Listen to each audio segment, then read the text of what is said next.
Assalamualaikum warahmatullahi wabarakatuh.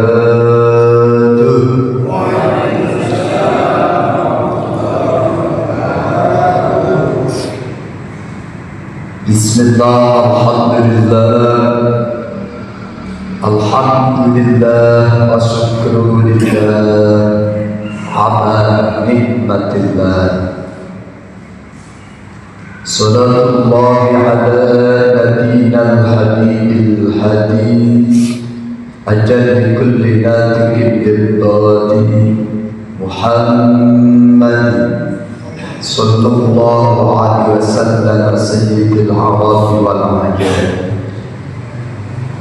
Amma ba'du, kama qala Allah ta'ala fil Qur'anil Majid. أعوذ بالله من الشيطان الرجيم. بسم الله الرحمن الرحيم. قل بفضل الله وبرحمته فبذلك فليفرحوا. وقال أيضا وما أرسلناك إلا رحمة للعالمين. وقال النبي صلى الله عليه وسلم من صلى علي صلاة واحدة صلى الله عليه عشرا. وقال أيضا من نسي الصلاة علي فقد نسي طريق الجنة. الحديث حضرة المختارين والمقربين.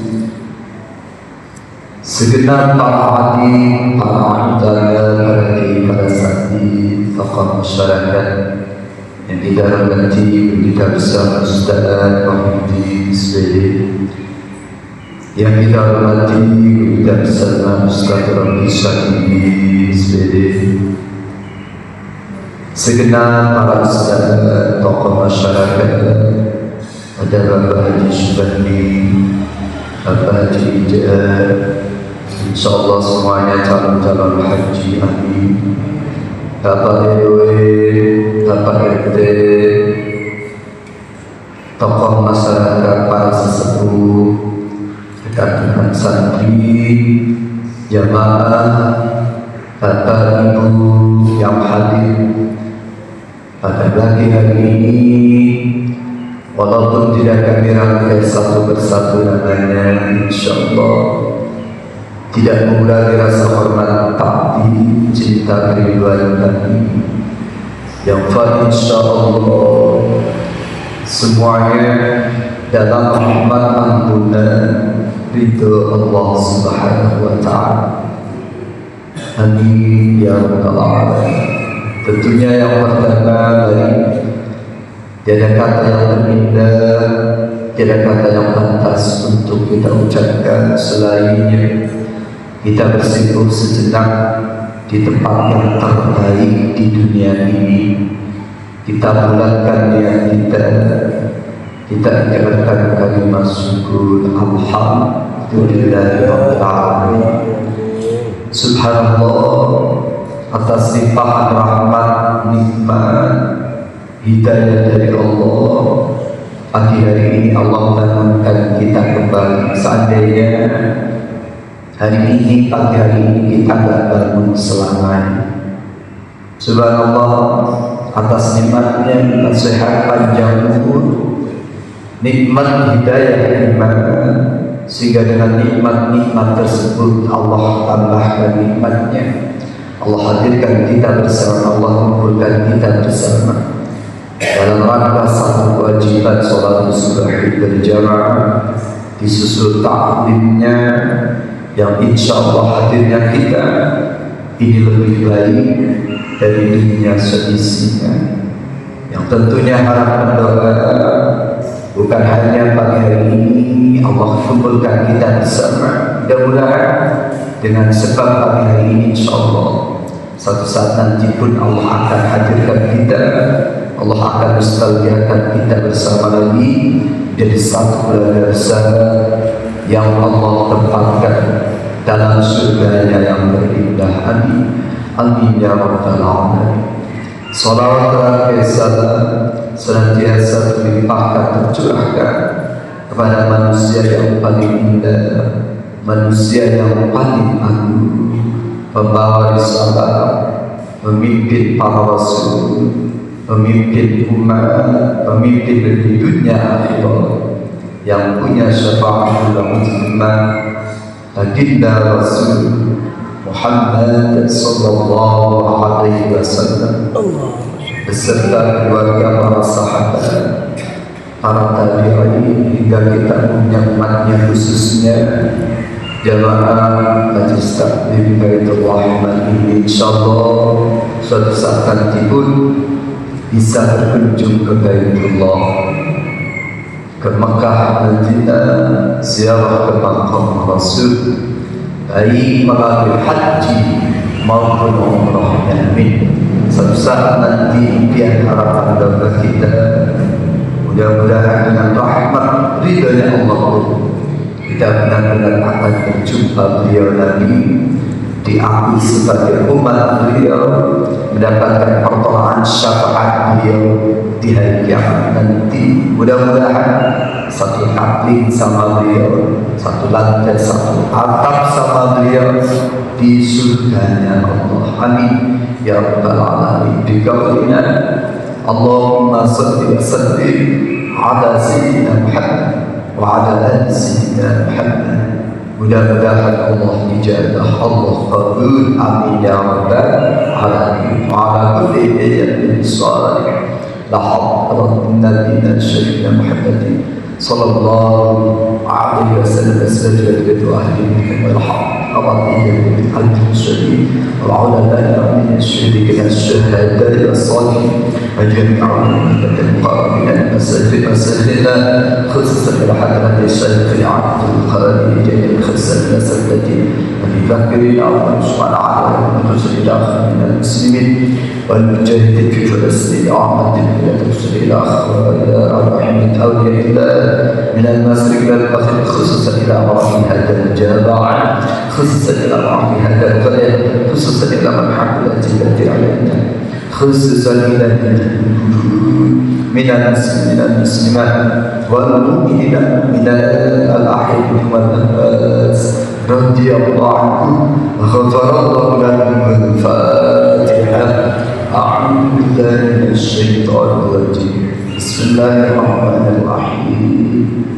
الحمد لله رب العالمين الرحمن الرحيم مالك يوم الدين إياك نعبد وإياك نستعين اهدنا الصراط المستقيم صراط الذين أنعمت عليهم غير المغضوب عليهم ولا الضالين.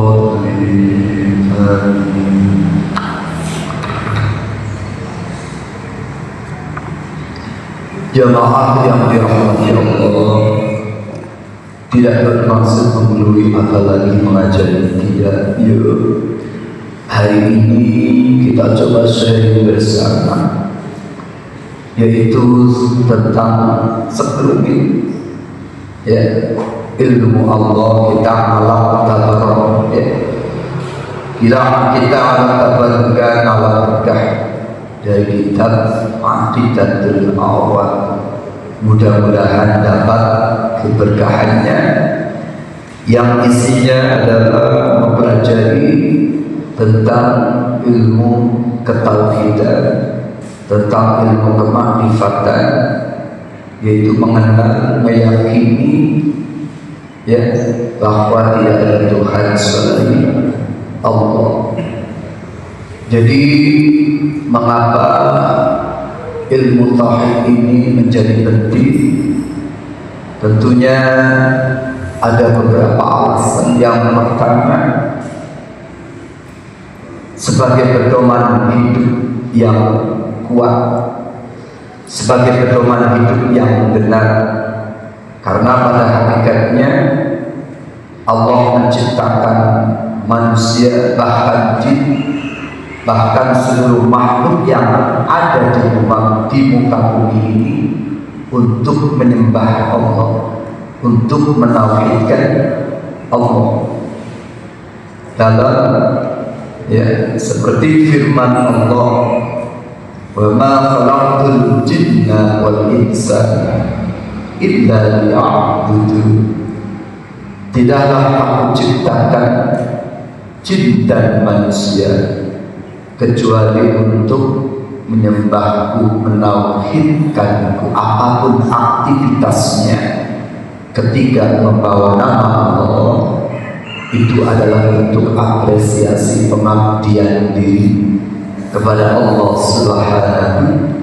Jadi gerak-geriknya orang yang beriman nilainya adalah ibadah. Yang pertama. Ternyata yang kedua, alasan kita mempelajari tauhid, yakin iman kepada Allah sebagai syarat untuk masuk surga. Apa landasannya? Dalilnya surat An-Nisa ayat 124 yang berbunyi, Bismillahirrahmanirrahim. Wa man ya'mal minas solihati min dzakarin aw unsa wa huwa mu'minun fa ulaika yadkhulul jannah la yuzlamuna naqira. Barang siapa berbuat kebaikan, amal-amal kebaikan dari laki-laki dan perempuan, dan dia adalah orang yang beriman, yang tidak menyentuhkan Allah dengan lainnya, maka mereka itulah akan masuk surga tanpa dianiaya sedikit pun. Jadi ternyata modal untuk berjumpa dengan Allah dan tinggal di surganya adalah keimanan. Makanya belajar tauhid keimanan betapa sangat pentingnya.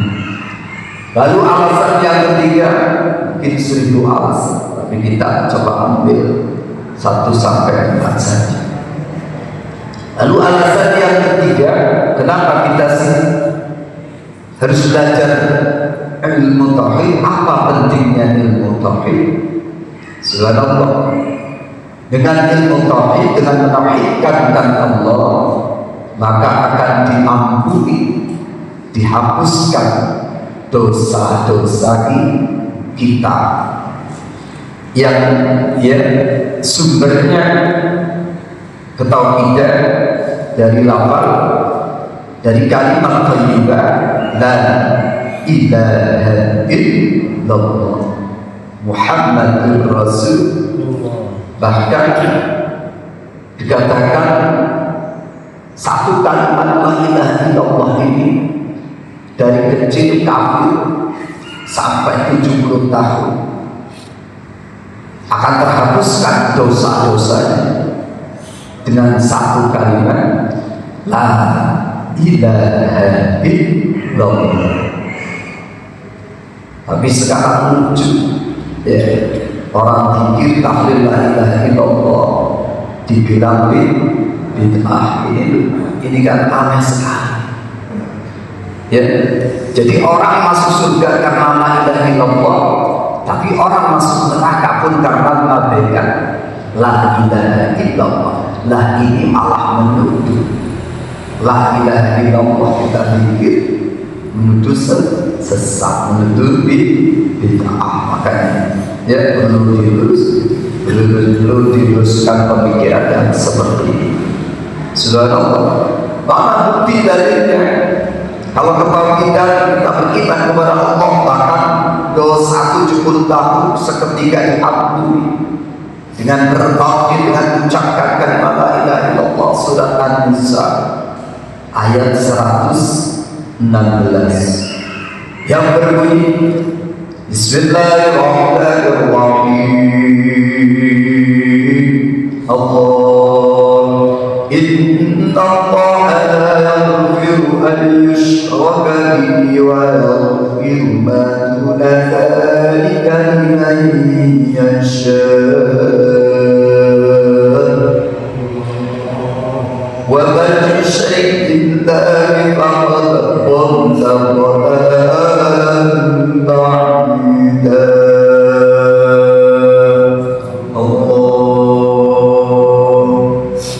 Innallaha sak temene Gusti Allah iku layak firu nyentuh ora ngapura sapa Allah ayyusraka utawi ngetode sekucokake ya bihi kelawan Allah wa yaghfiru lan ngapura sapa Allah ma dosa duna zalika kang sakliyane yusra yusri liman marang wong yasya kang saake sapa Allah waman utai samane kudu yusri nyekudo ake sapa man billahi kelawan Gusti Allah ya faqad dolla mengko teman-teman kesasar sapa man dolalan kelan sasar ba'idan kam Allah barang siapa innallaha la yaghfiru an yushraka bihi wa yaghfiru ma duna dzalika liman yasha wa man yushrik billahi faqad dhalla dhalalan ba'ida. Sesungguhnya Allah akan mengampuni dosa semua dosa selain daripada dosa musyrik, mengampuni kepada siapa saja yang dikehendaki. Barang siapa menyekutukan Allah dengan yang lainnya, maka dia sudah tersesat, terlalu jauh. Maka pentingnya belajar ilmu tauhid. Dan alasan yang terakhir kenapa kita harus belajar ilmu tauhid, karena dengan ilmu tauhid, ilmu keyakinan, yakin kepada Allah, hati kita akan menjadi damai, hati kita akan menjadi tentram. Surat Al-A'raf ayat 28 yang berbunyi Bismillahirrahmanirrahim alladzina amanu wa tatma'innu qulubuhum bi dzikrillah ala bi dzikrillah tatma'innul qulub. Allah yaitu orang-orang yang beriman. Tatma'innul qulub, ya, hati-hati mereka tenang, damai, bidzikrillah, dengan berzikir kepada Allah, dengan mengingat Allah. Allah bidzikrillah tatma'innul qulub. Ingatlah bahwa zikir kepada Allah, ingat kepada Allah berarti dia orang yang beriman, ya, baik iman, baik zikir secara khafi, jahar, dalam kesendirian, dalam keheningan, dimanapun berada dia selalu ingat sama Allah. Berarti dia ingat, dia selalu zikir kepada Allah, maka akan membuat ketentraman, kedamaian. Ya, makanya nanti ada maqam yakin, ada maqam ainul yaqin, ada maqam haqqul yaqin. Umpama ada seseorang mengatakan cukup ada api,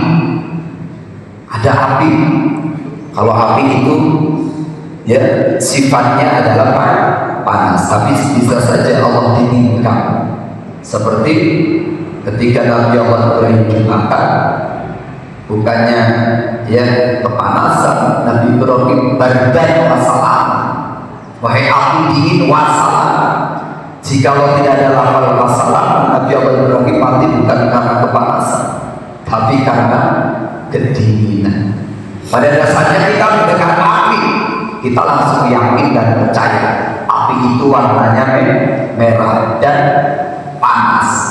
Yakin kan? Ya, baru mendengar saja ya yakin, kurang percaya, dilihat benar api ternyata merah, gak usah ya deketin tuh, ada hawa panas.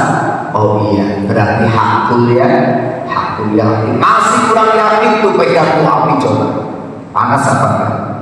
Merasakan, ya, merasakan sendiri bahwa api itu panas, menjadi hakul yakin.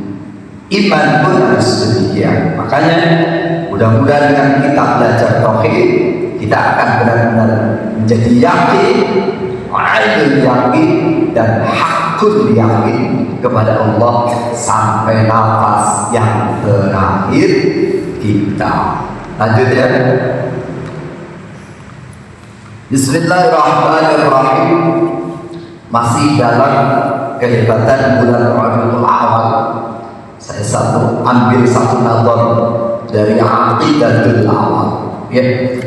Nabiyuna Muhammadun qad ursila lil alamin rahmatan wa fadila. Nabiyuna Muhammadun qad ursila lil alamin rahmatan wa fadila.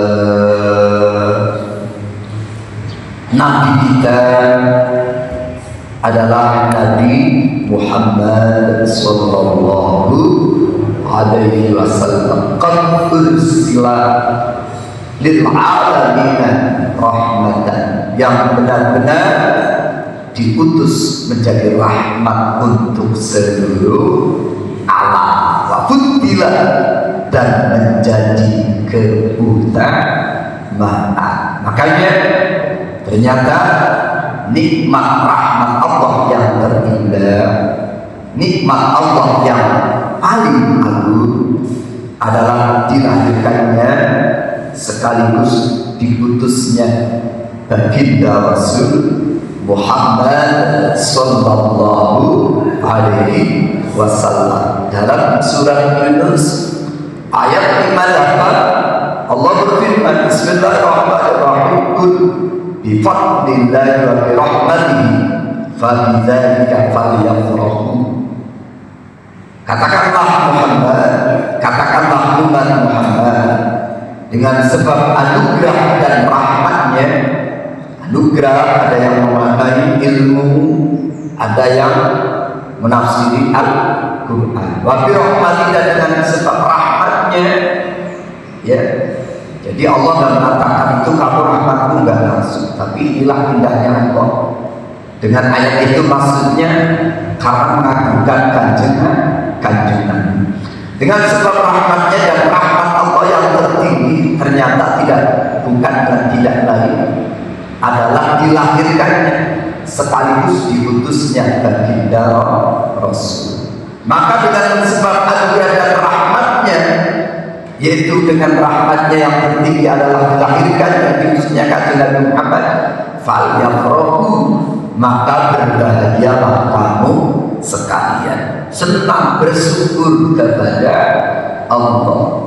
Ditegaskan dalam surat Al-Anbiya ayat 107 yang berbunyi, wa ma arsalnaka illa rahmatan lil alamin.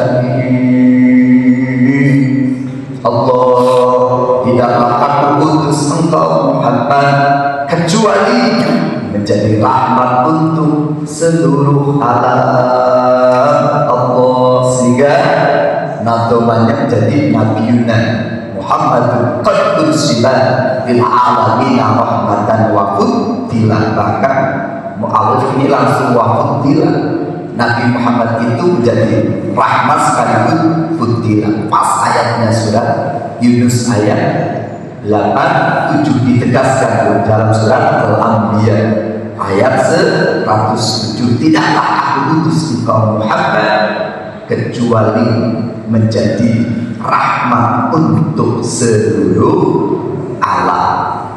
Ketika Nabi menjadi rahmat untuk seluruh alam, ketika itu pula Nabi menjadi leadership, contoh, ya, teladan yang baik untuk seluruh makhluknya, terutama bagi manusia. Sehingga ayatnya berbunyi, laqad kana lakum fi rasulillahi uswatun hasan. Sungguh telah ada untukmu sekalian dalam diri Rasul uswatun hasanah, suri tauladan yang baik, contoh yang baik.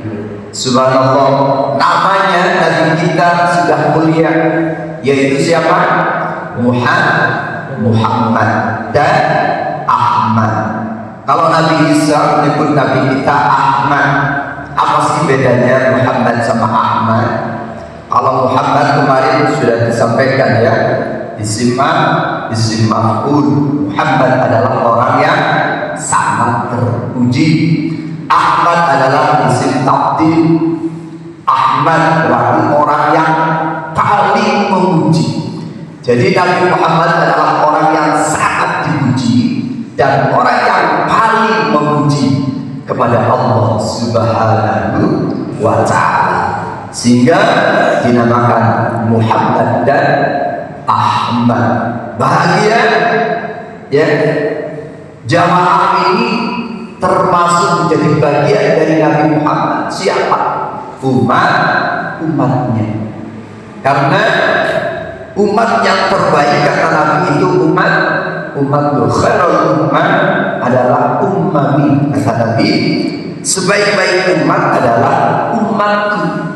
Tidak akan masuk surga yang pertama kecuali harus umatku terlebih dahulu. Bahkan Allah tegaskan dalam firman-Nya, kuntum khairal ummah ukhrijat lin-nasi ta'muruna bil ma'ruf wa tanhauna 'anil munkar. Ba'dul mufassirin menafsirkan itu ditujukan kepada umat Muhammad.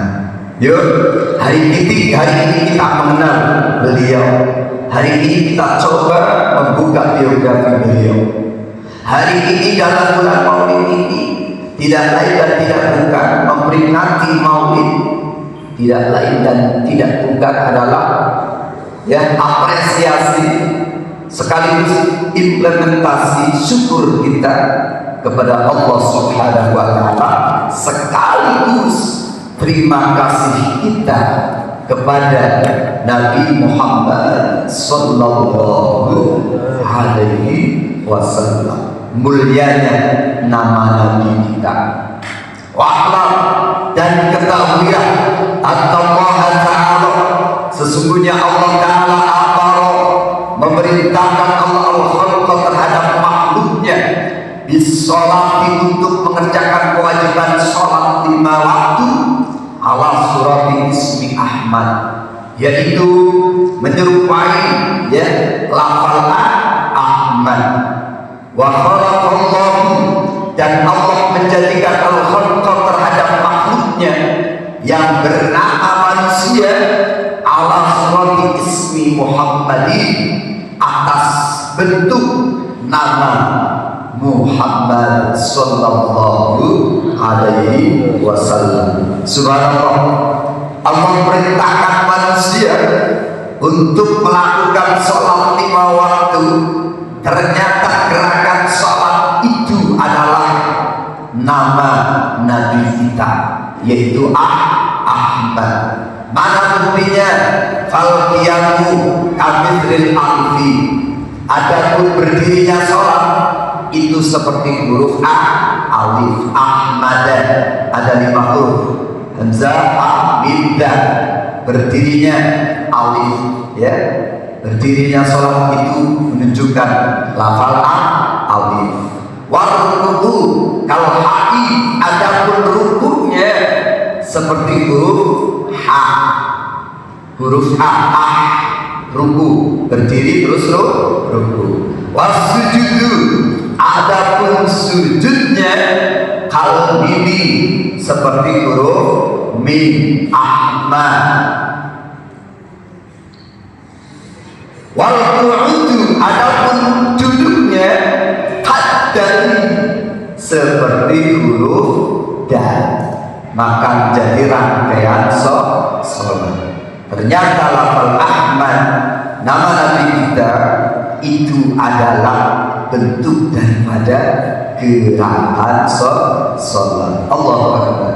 Wa khalaqa, dan Allah menjadikan al-khalqa makhluknya yang bernama manusia ala surati ismi Muhammadi, atas bentuk lafal namamu Muhammad. Mana buktinya? Yuk kita angan-angan.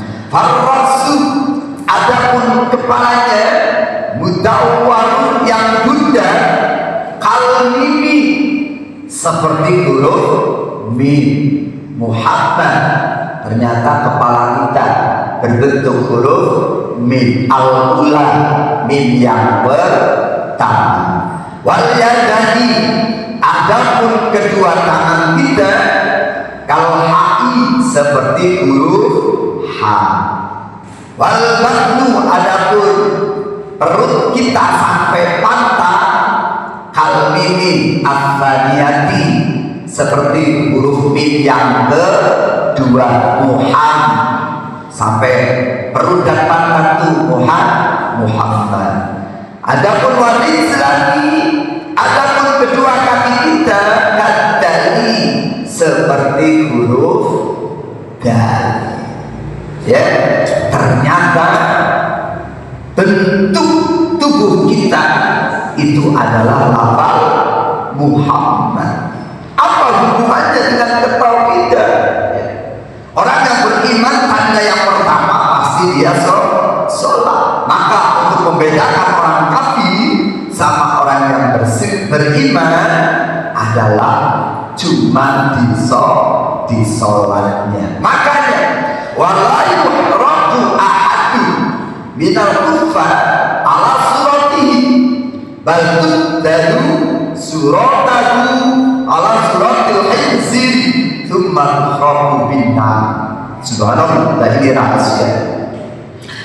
Wala yuhradu, tidak dibakar seseorang dari golongan orang-orang kafir masih dalam bentuk manusia. Enggak, Allah enggak rela dibakar masih berbentuk manusia, karena manusia itu pada dasarnya mempunyai arti lafal Ahmad dan Muhammad, berarti dia menauhidkan Allah, dia beriman kepada Allah, makanya namanya Muhammad dan Ahmad, makanya dia sholat.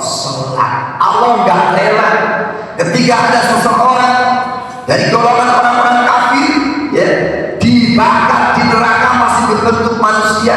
Allah tidak rela. Baltuk galu, balik kecuali diganti dulu surahnya, bentuknya.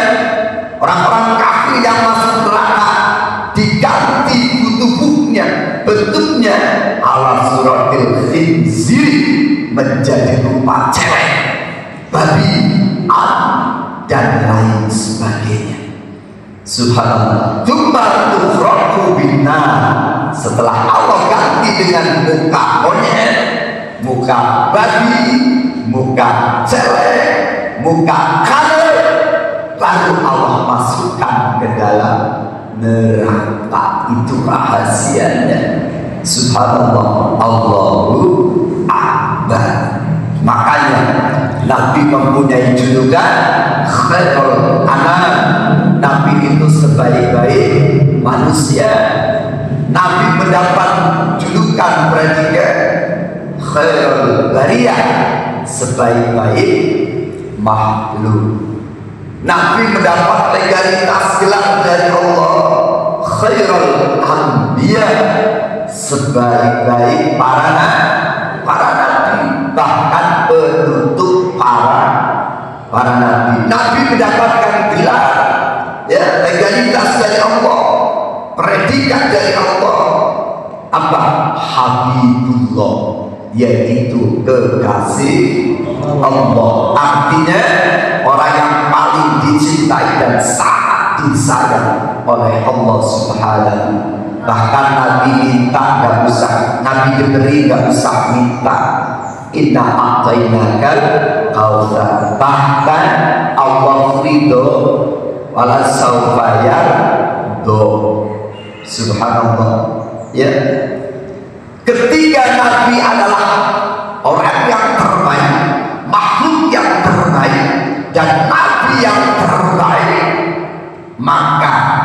beliau mempunyai umat yang terbaik. Siapa umat yang terbaik?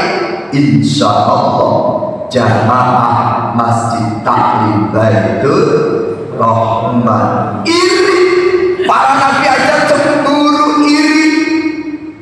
Nabi Musa iri, kepengen punya umat seperti umatnya Nabi Muhammad. Bahkan doanya Nabi Isa, ya laitani kuntu ummata Muhammadin, ya laitani kuntu ummata Muhammadin, aduh Gusti, jadikan aku umat Muhammad. Doanya Nabi Isa diijabah oleh Allah. Nabi Isa diangkat ke langit. Suatu akhir zaman nanti akan turun lagi bersama Imam Mahdi memerangi dan mengikuti syariat Nabi kita Rasulullah Muhammad sallallahu. Subhanallah, Nabi Isa pun cemburu, bahkan ingin jadi umat Muhammad, diijabah oleh Allah, nanti jadi bagian dari umat Muhammad. Dia malah tetap Nabi. Bahkan Imam Mahdi mempersilahkan, wahai Nabi Isa, silahkan engkau jadi imam. Wahai Nabi Isa, apa jawaban Isa? Tidak, ini adalah penghormatan untuk umat Muhammad. Silahkan tetap engkau wahai Imam Mahdi yang menjadi imam. Nabi Isa makmum sama umat Muhammad, yaitu Imam Mahdi.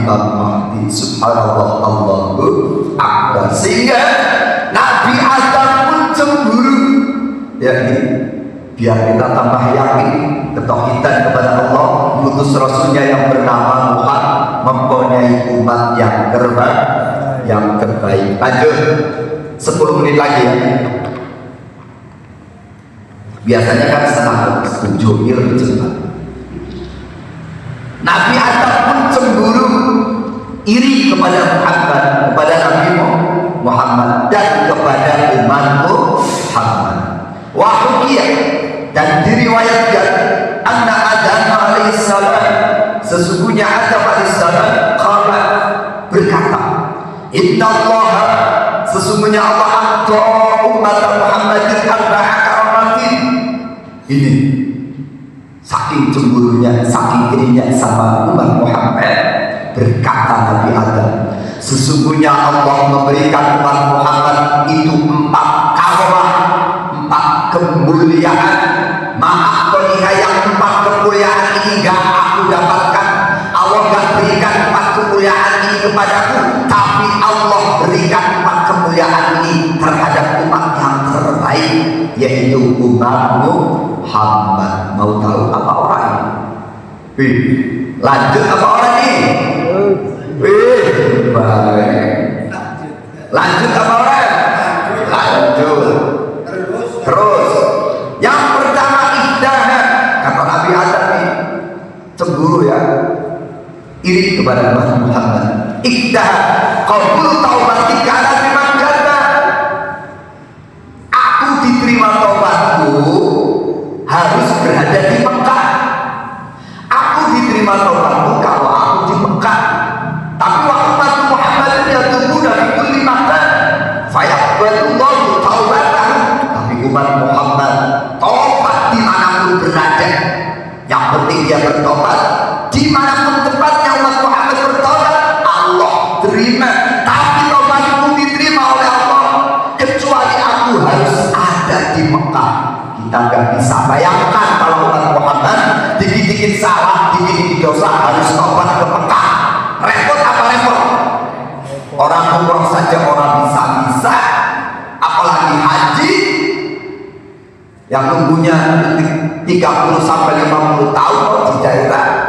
Nah ini kalau salah suruh ke kota Mekah taubat. Subhanallah, betapa sulitnya dan betapa susahnya kalau itu sampai diberlakukan oleh Allah untuk umat Muhammad. Makanya Nabi Adam cemburu. Pertama, tobatku diterima kalau aku tobat di Mekah, tapi umat Muhammad tobat di mana berada, Allah terima tobatnya. Yang kedua, wasani aku ini kuntu lapisan kalau mau saya itu jalan murdianan wa umat Muhammad alladzina yaksuna urwatan fayalbisahu. Aku berpakaian di surga dengan pakaian-pakaian yang sangat indah. Satu riwayat, pakaian surga itu terbuat dari sulam sutra emas, sulam sutra mutiara. Ya, makanya di dunia ini nggak boleh pakai sutra, nanti di surga pakaiannya sutra. Ketika aku berpakaian, aku melakukan dosa, kata Nabi Adam, jangan muliakan. Ketika aku melakukan dosa, dosaku makan buah putih. Seketika itu Allah lepaskan pakaianku, atau Allah haramkan pakaian itu. Allah telanjangi aku. Turun dari surga, telanjang. Adam dan Hawa turun dari surga tanpa sehelai benang pun. Seandainya umat Muhammad berbuat salah dosa, suruh telanjang, Allahu Akbar, gak karu-karuan yang terjadi. Inilah hebatnya umat Muhammad, sehingga Nabi Allah Adam pun cemburu, iri. Wasali satu yang ketiga, lama asaitu furriqa baina wa baina imraati baini wa baina imraati wa umat Muhammad yasunallah wal farraqu bainahum wa baina aswajihim. Yang ketiga, kata Nabi Adam cemburu kepada umat Muhammad, ketika aku bermaksiat, ya, dosa, melakukan dosa di surga, aku dipisahkan dari istriku Siti Hawa. Tapi umat Muhammad ketika melakukan dosa, ya, tadi Nabi Muhammad ketika melakukan dosa berpakaian ditelanjang. Tapi umat Muhammad ketika melakukan dosa, mereka telanjang, minum minuman keras, bahkan berzina sambil telanjang. Tapi fayalbisahu, maka Allah tetap memberi pakaian kepada umat Muhammad. Coba sedikit-sedikit salah, kita harus telanjang. Umat terdahulu kalau punya dosa disuruh terjun ke jurang. Umat terdahulu terkena najis, ya, terkena najis harus dipotong, itu yang terkena najis, gaul tubuhnya. Bayangkan kalau itu terjadi kepada umat Muhammad, ya. Ini yang kedua tadi, ya, umat Nabi Adam berbuat dosa dalam keadaan berpakaian, berbuat dosa ditelanjangi, harus dilepas pakaian, haram pakai pakaian, maka turun dari surga tanpa selimut. Tapi umat Muhammad bermaksiat dalam keadaan telanjang, tapi mereka tetap berpakaian. Ya, coba bayangkan sedikit salah kita melakukan dosa, kalau Allah lepas pakaian kita, Allah Akbar. Yang ketiga, ketika aku bermaksiat, aku dipisahkan dari istriku Siti Hawa. Aku diturunkan di tanah India, Siti Hawa diturunkan di tanah apa? Jeddah, dipisahkan. Bahkan satu riwayat mereka saling mencari. Taubatnya Nabi Adam dalam pencarian mencari Siti Hawa 450 tahun baru dipertemukan di Jabal Rahmah. Yang sudah pernah ke sana, insya Allah tahu Jabal Rahmah itu adalah pertemuan, tempat pertemuannya Siti Hawa dan Nabi Adam. Bayangkan seandainya kita berbuat dosa lalu dipisahkan dengan anak-anak kita, istri-istri kita, betapa sedihnya bukan main. Khusus untuk Muhammad tidak berlaku. Tapi Nabi Adam dipisahkan dari surga dengan istrinya karena berbuat dosa. Yang terakhir, warabi'atu inni asyadu fil jannah fa'akhrajani minha wa ummatu Muhammadin ya'sudallahu ta'ala kharijal jannah fayudkhiluhum fiha idha ta'ala. Yang keempat, kata Nabi Adam, aku bermaksiat di dalam surga. Sebab aku bermaksiat di dalam surga, fa'akhrajani, maka Allah keluarkan aku dari surga. Allah usir aku dari surga. Sebab satu dosa akan keluarga ulti. Nabi Adam harus keluar dari surga, diturunkan ke dunia ini. Tapi wa umat Muhammadin, umat Muhammad yang sudah Allah bermaksiat, berbuat dosa kepada Allah, kharijal jannah, di luar surga. Umat Muhammad berbuat dosa di luar surga di dunia ini. Tapi apa yang terjadi? Fayudkhiluhu, maka Allah masukkan umat Muhammad yang berbuat dosa di luar surga, dimasukkan ke dalam surga. berbuat dosa di luar surga, tapi malah Allah masukkan ke dalam surga dengan syarat tidak tahu mereka umat Muhammad mau bertaubat kepada Allah Subhanahu wa Ta'ala. Bahkan seandainya kau datang kepadaku dengan seisi langit dan bumi dosamu, aku tetap masih mengampunimu, kata Allah. Inilah hebatnya umat Muhammad, umat yang terbaik. Mudah-mudahan dengan kita meneladani beliau, kita membaca sejarah beliau, biografi beliau, kita tambah yakin, kita tambah cinta kepada Nabi kita. Mudah-mudahan Allah panjangkan umur kita, Allah hidupkan kita dalam murah rezeki taat istiqomah, satu saat kembali pun dalam keadaan husnul khatimah, mendapatkan ampunan rahmat ridhonya Allah. Mudah-mudahan harapan kita satu kaki bersama Nabi, satu atap satu lantai nanti bersama Nabi Muhammad di surganya Allah. Amin ya rabbal alamin. Rabbana atina fid dunya hasanah wa fil akhirati hasanah wa qina adzabannar. Tentunya banyak kesalahan kekurangan, mohon maaf sebesar-besarnya untuk doa nanti pada guru kita Ustaz Qadir. Sekali lagi billahi taufiq wal hidayah. Wassalamualaikum warahmatullahi wabarakatuh.